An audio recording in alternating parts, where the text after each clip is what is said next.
Peter Singer, born in 1946 in Melbourne, Australia, is a philosopher and professor of bioethics. He has been claimed to be the world's most influential living philosopher, publishing writing about mostly practical topics in ethics. His most famous writings include Animal Liberation and Famine, Affluence and Morality, in which he talks about how to reduce the suffering of both animals and the poorest part of the human population, respectively. Singer has also been much contested about his bioethics because he opposes the view that human life is sacred.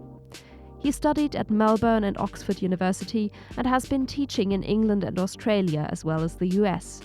Now, Singer spends most of his time in Melbourne, and as a proper Australian, he likes surfing. We were able to meet him at the fringe of a conference in Dresden to ask him some questions.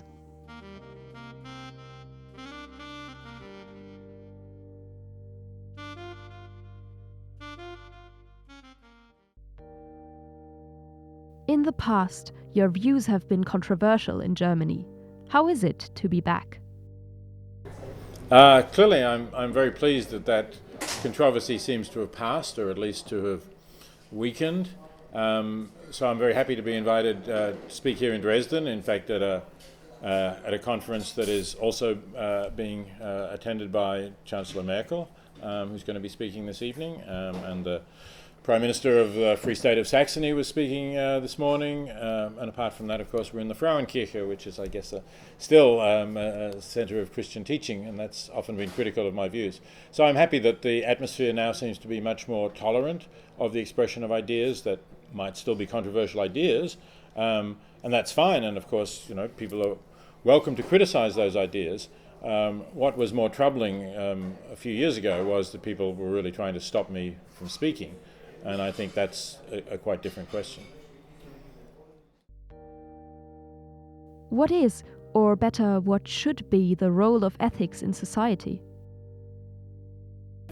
I agree with Socrates when he said that an unexamined life is not worth living. Well, maybe that's too strong. Maybe there can be still worth living lives that are not well. But I certainly think it's, we ought to examine our lives. We ought to think about our goals and our values and where we're going, what we want to do with our lives.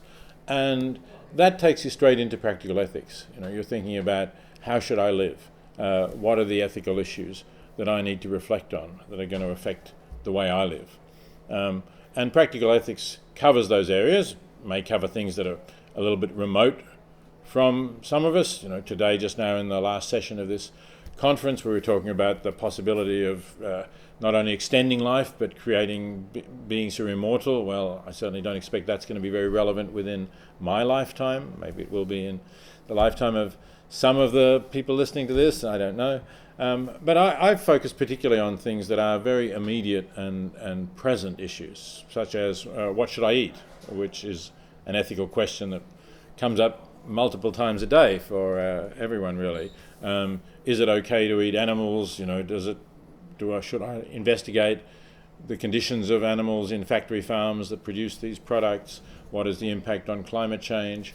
Those kinds of questions. And also questions about what should I do with my money if I have more money than I need to keep myself together and feed myself and provide shelter and so on. Should I be using some of that surplus to help people who don't have any surplus, who perhaps don't even have enough to feed themselves?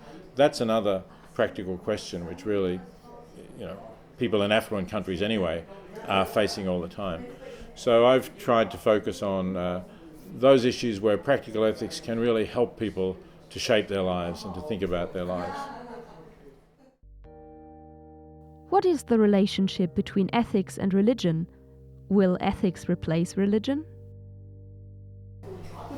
I don't think ethics in itself is going to replace religion entirely, because ethics in itself doesn't have a view on such questions as is there or is there not a God. Maybe philosophy of religion might get you into that.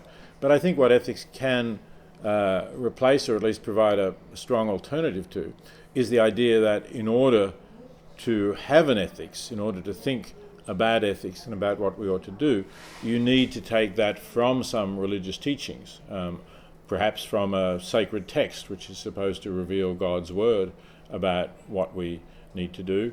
or perhaps from revelation or some authority figure, whether a pope or a mullah or a rabbi or whoever it might be.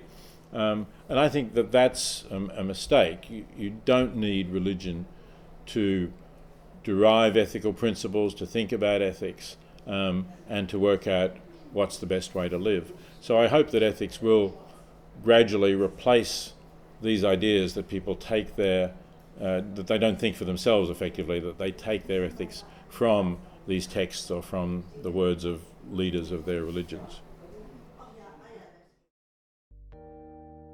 Should a moral philosopher have a comparable authority as a scientist? I think the authority of scientists in specialized areas is different from the position of moral philosophers. So, for example, take climate science, right? That's an area in which a lot of scientists have said, and it is really an overwhelming consensus, that by emitting carbon and methane and other gases, we're warming up the planet.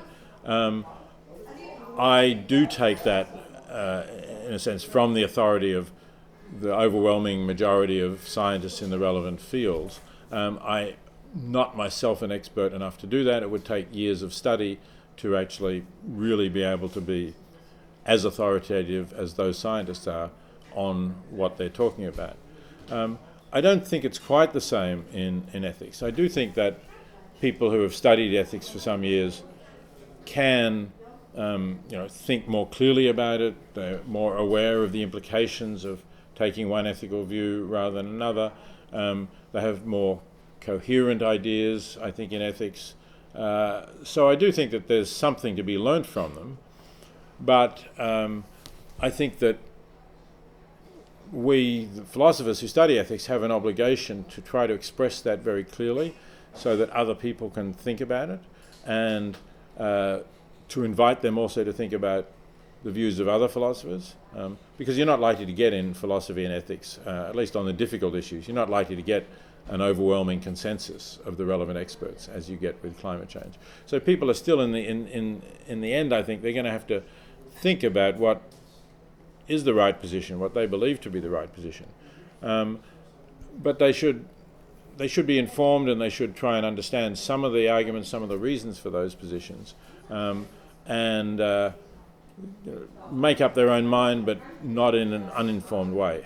So I think there's a contribution of expertise in philosophy, but it's not simply one that other people should say, well, there's an overwhelming consensus, I don't really understand why, but it must be right. You are a utilitarian. What is utilitarianism?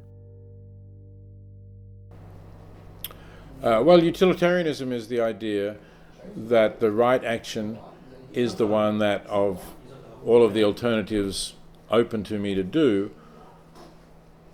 I can expect to have the best consequences. That is, to bring about the most good and the least harm, the greatest net surplus of good over harm, if you like. And utilitarians generally understand good to be happiness or pleasure, or generally desirable states of consciousness, desirable ways of living, and the bad, the harms to be suffering, pain, distress, grief, those sorts of things. So that's the view, at least in a relatively simple form. Now, if you ask me to apply that to contemporary questions like genetic engineering, something of that sort, we can ask those questions in different ways. So, for example, there's various kinds of genetic engineering. One is genetic engineering of plants to produce crops that will have some advantages.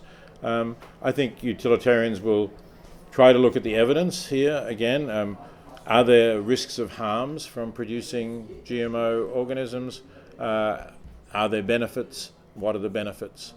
So they're not going to take a sort of absolute view that somehow this is wrong because it's an interference in nature. They're going to say, so, with any particular crop, what's the benefits? So one example that's been around for a few years but is still not really being used is golden rice, a genetically engineered rice that is rich in vitamin A. And vitamin A is a deficiency. that causes blindness in many people who don't have a well-balanced diet. So if that's been tested and if there's very low risk of harms coming from it, and that seems to be the results of the tests as I read it, then it shouldn't be blocked just because it's a GMO. The benefits here, providing better health, preventing blindness for potentially millions of people who are eating rice, are sufficiently great to outweigh what seems to me to be a very small risk that it's going to do some serious harm. So again, there's many different kinds of human genetic engineering. We may use that to try to avoid diseases. So couples who are at risk of having a child with a serious genetic disease might try to engineer the embryo so that it won't have the disease. At the moment, that's quite a risky enterprise. We had an example last November when a Chinese scientist said that he'd engineered two embryos to protect children against HIV. In my view, that was too risky a thing to do for that purpose, partly because there was no particular reason to think that children were going to get HIV. Their father was HIV positive, but you can make sure that the sperm that fertilised the egg is not going to convey that condition. And there's other ways, obviously, of protecting against HIV. So, and there is a risk, particularly the first few attempts to use genetic engineering, there's a risk that in changing one gene we will change other genes with possibly lethal or crippling results. So I don't think that should have been done on that basis. But you can think of other cases where the condition is invariably fatal. Tay-Sachs might be such a disease, where the child will invariably die probably within their first 3 years, maybe a year or two longer. And there the risk is much less because this child is going to suffer and die.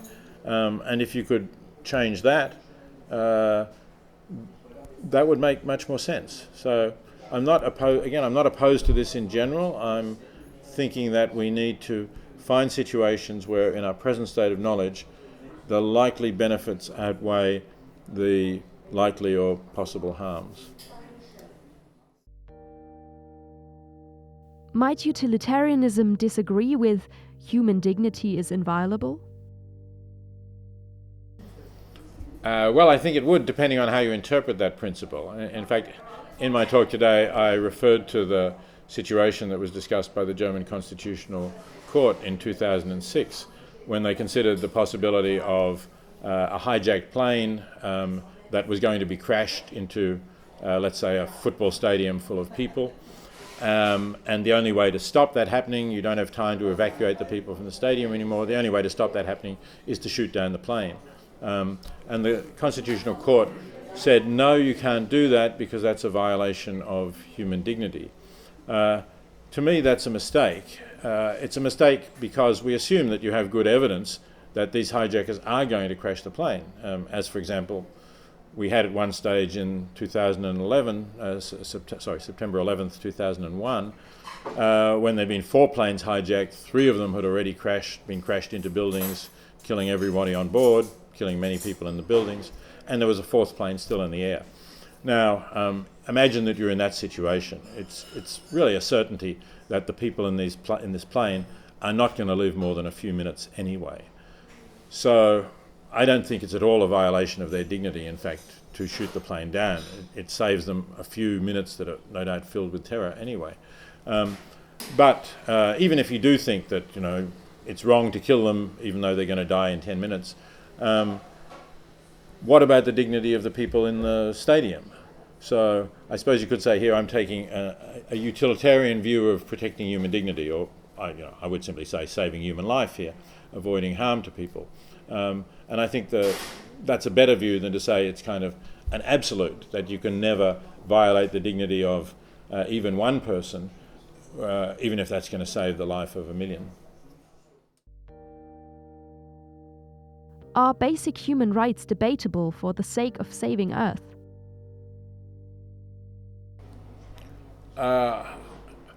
So in that situation, I will certainly say that if we're talking about something that will dramatically reduce the extent of climate change, and therefore dramatically reduce the extent of rise of sea level, which will deprive people of their agricultural land if they're farming low-lying land, which will also change monsoons perhaps in India, which might mean that millions of people can no longer feed themselves, or produce greater heat in Africa, which may scorch crops. I'm going to say that that's what you should go for. And I wouldn't necessarily agree with your assumption that this is promoting utility rather than human rights, because after all, isn't climate change violating the rights of people who have been farming this land for many years and their ancestors maybe for many centuries, and now we're doing something to them which is making it impossible for them to farm that land and grow that food? I would see that as a violation of rights. So again, I think you could see this, if you wished, as a kind of utilitarianism of rights. We'll sacrifice the rights of some people, maybe lesser rights of people in affluent countries to use air conditioning or to have cheaper electricity or maybe to fly around the world, and we'll protect the rights of maybe hundreds of millions more people simply to be able to feed themselves. What about your argumentation makes people realize what they did not realize before? I think there are a couple of different things in what I've written about animals. The ethical issue is to try to get people to see our situation vis-a-vis animals as in some way analogous to the situation of, let's say, the Europeans who went to Africa, captured or bought Africans as slaves, transported them in horrible conditions across the Atlantic, and sold them for slaves in the New World. Now, I'm not at all saying that the similarity is that Africans are in some way like the animals we're farming. Obviously, that would be offensive and absurd. But what I am saying is that in both these cases, there was a powerful group that was able to use another group for its own ends, for its own means. And it did that in quite a ruthless and brutal way, not taking account of the suffering of the group that it was dominating.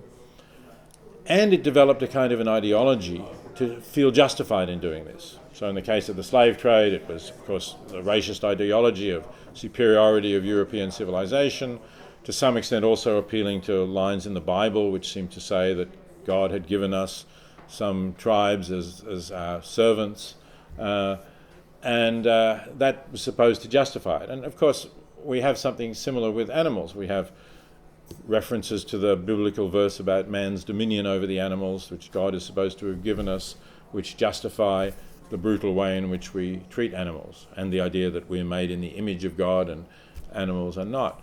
I think we should see them as a kind of ideological justification of what is essentially a structure of power and domination, in which we just use animals because we want to use them, whether to eat or to give milk or to experiment on or to give furs or whatever. So I think there's an ethical point here in trying to get people to see that this is morally suspect just because it's a power relationship that's convenient for us. But there's also an important factual point, and that is to make people more aware of the brutality of this relationship.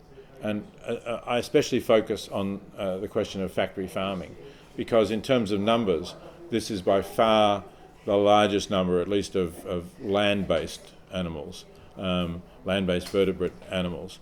We're talking worldwide of something like 74 billion land-based vertebrate animals raised and killed for food each year. It's about 10 times the entire population of the world. And the great majority of them are in factory farms. And we need to make people realise that these are incredibly crowded conditions, that they're quite unsuited for the basic needs of the animals. They are just designed to increase productivity, to produce the product at the cheapest possible cost, and as long as there is a profit to be made from it, then these things will be done. And if we buy those products, we're complicit in supporting that system. So there's an important factual thing that maybe more people know now than when I started writing about this issue more than 40 years ago, But there's still a lot of people who don't know it, and I think they don't know it because in a way they don't want to know it, because they worry that it will upset them and that they'll have to think harder about what they're going to eat for dinner tonight. What is the difference between hedonistic and preference utilitarianism? What differences does this make to the importance of non-human lives? So, preference utilitarianism, a view that I did hold for many years, is the idea that the good to be achieved, when we talk about maximizing good and minimizing harm, the good is the satisfaction of preferences, meaning that if people have preferences, that what they prefer to happen happens, and that's judged to be good, and the thwarting of their preferences, that what they prefer doesn't happen, that's bad.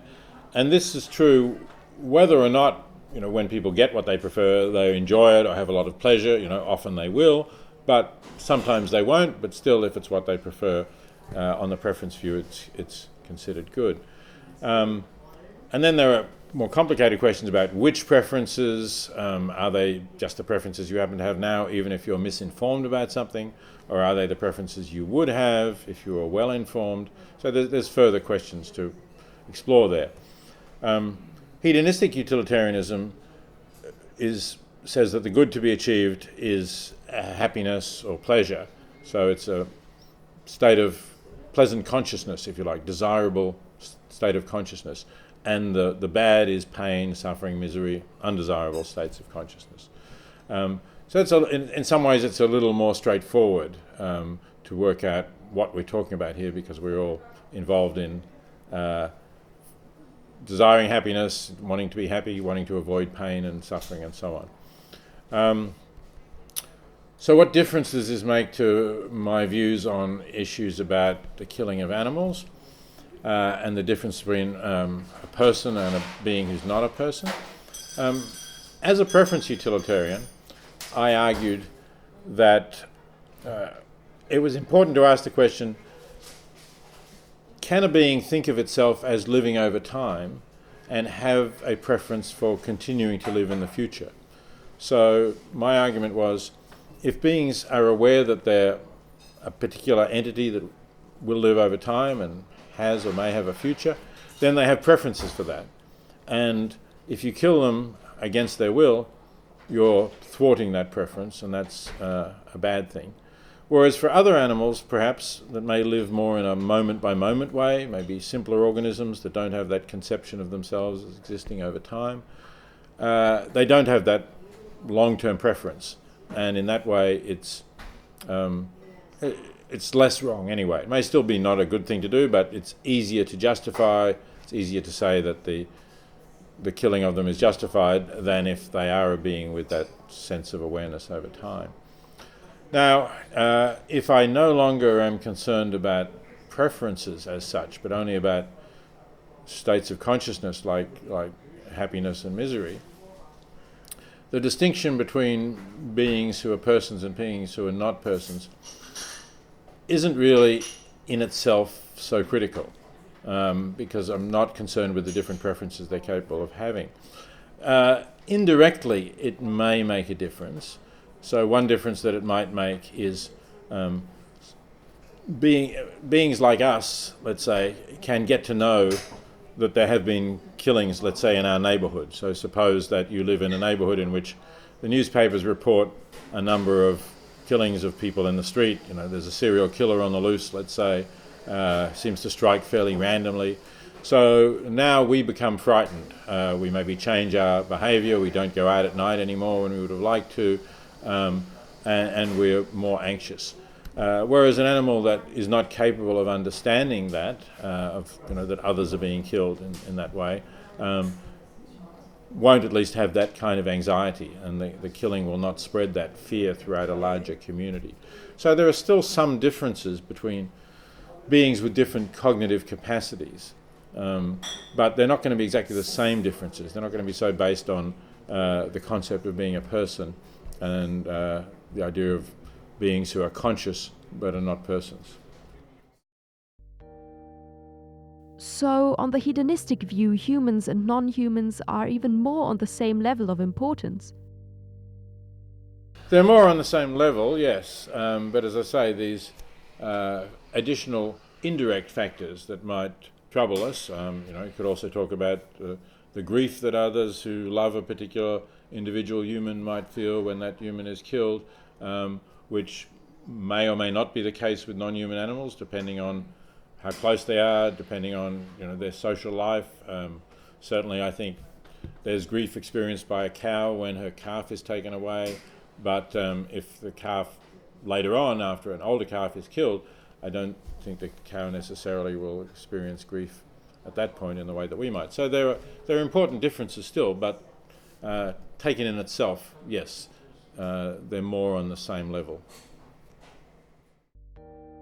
John Mackey once said something along the lines of, "To equate morality with something that is virtually not done is the surest way to discredit it." Is morality too demanding?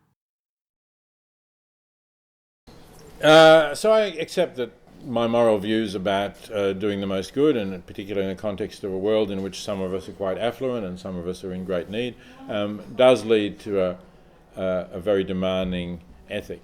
But I think the objection that this is unrealistic is not really an objection against anything that I've said, in that I've never said I expect that everybody will now start acting on this ethic, now that I've put it out in a book that everybody's going to do it. That would be unrealistic. What I'm trying to do is to encourage more people to get closer to that standard. So I think, in fact, the effective altruism movement of the last 10 years or so has to some extent shown that John Mackey's objection to my views was not correct. Sadly, John Mackey is no longer around to discuss this. I'm sure he might have something to say. But it's really been interesting how quite a significant group of people, and again, of course it's not a majority or even 10% of the population of the affluent world, but it's a significant group of people who have decided to do something more significant for people in great need or for making the world a better place generally. And some of them are giving away quite significant portions of their income. They may not be giving away absolutely everything that would maximize the total good, but they're giving away a lot more than most people do. And they're finding ways to make that as effective as possible, to make sure they're giving to the best, most effective organizations that they're giving. So we're starting to see very substantial amounts of money really going more effectively because of this. And I think that shows that putting forward this standard, even if it's a very high standard that I don't expect most people to really act on, putting it forward has a beneficial effect. It gets more people to think about moving closer to that standard. You're quite right that I don't live up to the extremely demanding standard that I think really all of us in affluent countries ought to, given the extreme poverty of others. But put it this way, I'm much closer to it than most of the people that I know. Maybe there's one or two effective altruists who've gone further than I have. But I'm currently giving away, it varies a bit each year with my situation, somewhere between a third and 40% of what I earn. So although I know that I could give more and that I should give more and that I spend money on things that I don't really need that could do more good for others, I don't judge myself by the absolute standard so much as judging myself by the progress that I'm making over the years. And I have built up the amount that I've given. Of course, I'm also earning more now than I did when I was a graduate student, let's say, and started thinking about this. But so I'm reasonably satisfied with where I'm at. I mean, again, I could be doing better, but I don't, I don't whip myself for not doing more than I am. I think it's true that when we spend money on luxuries that we could be giving to effective charities, that's not the right thing to do. So I could agree with you that saying, well, yes, we're actually being immoral every day when we do this. I tend to think about it as saying we're not doing what we ought to be doing, but should we be blamed for not doing what we ought to be doing? Well, that depends not so much on the higher standard, the standard of really what we ought to be doing, but it depends on How do we compare with others in our peer group? And how do we compare with what we were doing before we started thinking about this issue, before we became aware of the idea that perhaps we ought to be giving a lot more to people in great need. And if we're significantly ahead of our peer group, and if we're trying to make progress in the right direction, then I don't think sort of blame is really appropriate, because I think our standards of praise and blame ought to be related to what others in our community or our peer group are doing. And it doesn't really make sense to me to blame people who are well ahead of most people and are trying hard to go in the right direction. It's the people who are not trying to do that, not doing anything, who really we should be blaming. What are your hopes for the future and for new ethics? You know, there's a problem with reading the news and getting your attitude of how the world is going from the news, and that is that the news will report bad things that happen. So it will report that there was a flood or an earthquake, or if there's a famine, it will report a famine. You don't get people going to countries and saying, here I am in Bangladesh, there is no famine in Bangladesh today.